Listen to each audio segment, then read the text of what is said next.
alle sammen, og velkommen til en lille bitte tutorial i Garry's Mod Sandbox.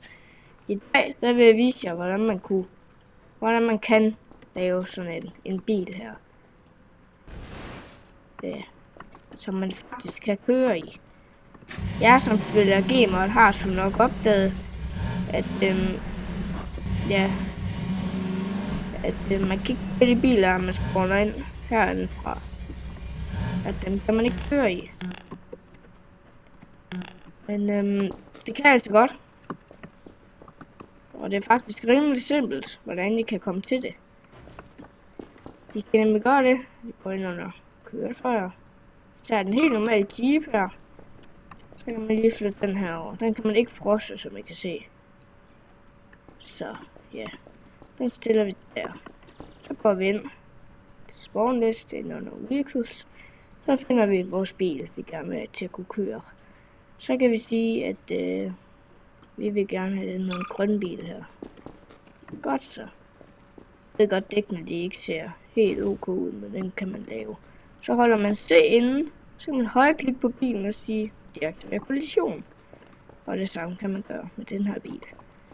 Og så kan man egentlig tage bilen ind over den her. Så skal man bare lige have det til at passe med førersædet. Det er præcis arbejde her. Så kan vi prøve at se, hvordan det ser ud. Det er ikke helt rigtigt ud nu. Sådan. Der vil jeg sige, at det næsten er rigtigt. Det er nemlig meget simpelt, for så tager man en svejser. Så svejser man bilen fast med den. Der er bilen fast med den jeepen her. Og når så går det, så unfrosser man den. Så går man ind under materiale, og så kan man gøre det, at man kan gøre bilen, den jeepen, usynlig.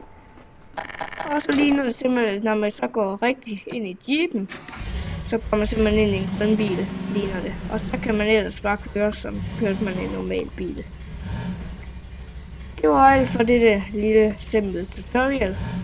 Hvis I gerne vil se mere, smid det et like. Hvis I ikke kunne lide det, smid et dislike. Men husk at skrive kommentarerne for. Også godt skrive kommentarerne til, hvad jeg skal lære at lave jer næste gang. Hej hej.